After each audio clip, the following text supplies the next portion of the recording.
What is holding back the bioeconomy? I caught up with Michael Tai from Boston Bioprocess here at the SynBioBeta conference in San Jose to get his take. I believe it's also fair to say that we've seen a pretty clear indication or signal, that there's a significant relatively weakness of offering in the bench development and processing scale-up area when you compare it to a strong offering or strong capabilities in the market offering in strain engineering, strain development in the front end, and then also compared to the tail end of manufacturing, right? How strong of these capabilities and offering are on the market compared to how you actually take a mature strain through this bench and pilot process into the market.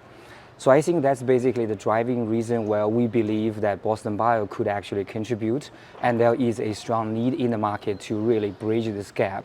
Yep. And I think there are two strong reasons or two strong layers in this area.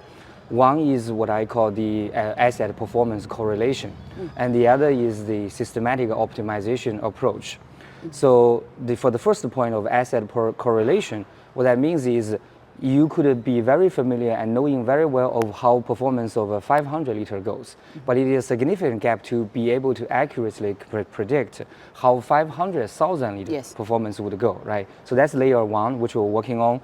And then layer two is what I think as a systematic optimization approach, that is still very hard to tell how a fermentation performance can be integrated together with the downstream performance. So if you say I have a 10 gram per liter protein, and then what is your final harvesting yield after multiple stage of, let's say, TFF, tangential flow filtration, it's still very hard to predict, right? So these are the things that we wanted to work on 3 years ago now, and we believe we would be able to develop technologies to really significantly bridge the gap, to solve the relative weakness of the offering on the market, and be able to integrate well with the strong offering of strain development and the strong offering of large-scale manufacture. One thing that I believe is critical to highlight is really the integration between let's say upstream work and downstream work, right? That there is still a significant resource poured into how exactly you want to optimize the fermentation. But relatively speaking, there's a very insignificant amount of resources, including, like you mentioned, funding, talents, scaling up processes into downstream to solve even questions as small as antifoam interference, let's say, right? So when a upstream engineer says, oh, you know what, if I put 5 mil more of antifoam in my process, I can increase my fermentation yield or titer by, let's make it up, let's say 10%, right? Then before the downstream guys knows about it, then you actually might have to sacrifice quite a bit of downstream yield. So I do think that if anything was highlighting on all the factors you just listed, it's the integration and the talents pipeline between fermentation and downstream area that is, in my mind, probably the top urgency that we need to solve to be able to build a better biotech industry. What about kind of bioreactor designs? I mean, do we need novel bioreactor designs or novel sterilization techniques? If you just only have one type of bioreactor, one type of sterilization, right, and one type of everything, then I think it's fair to say maybe you should not call this as an industry. It's just one technology sector that contributes a very tiny portion into chemical industry, material industry, and biopharma, right?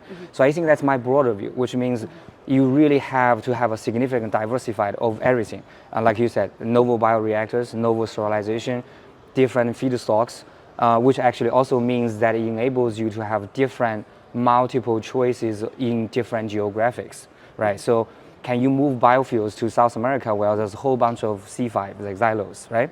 And then can you move it to Poland where there's a whole bunch of molasses, for example?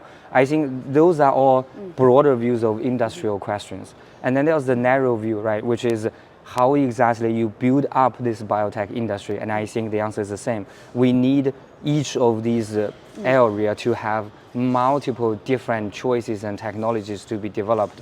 When it comes to the strains themselves, you talk to, there's players out here in strain engineering, but is there still a feeling that, if you look at the kind of workhorses of, production, that they're just not quite good enough to unlock this market? We generally have two choices, right? One is that you keep further engineering based on a very strong chassis, for example, Pikia, which is probably one of the most established ones. And then you keep expanding and developing their toolboxes, and to the point where you know every single thing about it, and you can engineer every single thing about it. So I think that's one approach, right? And then the second approach is that you put more resources to further explore in the wild nature, and you keep domesticating certain strong capabilities that you would want. That the chassis might not be well studied, but they have a strong, unique capabilities out there. There is pros and cons for these two approaches, right? So obviously, if you have a well-studied chassis and you are actually able to either brute force or have a relatively conventional design of a protein to put them in there, because you actually know how to, and you have a toolbox that enables you to do that. But then the problem, so that answers the yes or no question, but it does not answer the question of how much or how good, right? And the more copies of plasmids, for example, you put it in now, then the more sickness that you are making these cells to. So they would start losing their productivity, or it's very hard to maintain the healthiness level that you want in a longer fermentation, right? So that is the pros and cons for this.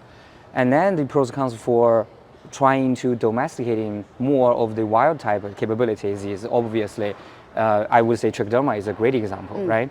If you are trying to put natural host type of enzymes in there, you can easily get to 180 gram per liter of proteins, which I would say majority of the startups would be very jealous of, right? But then the problem with that host platform is that it is very hard if you put exotic protein genes in trichoderma. It just wouldn't really be able to express or secrete it, or having significant problems, right?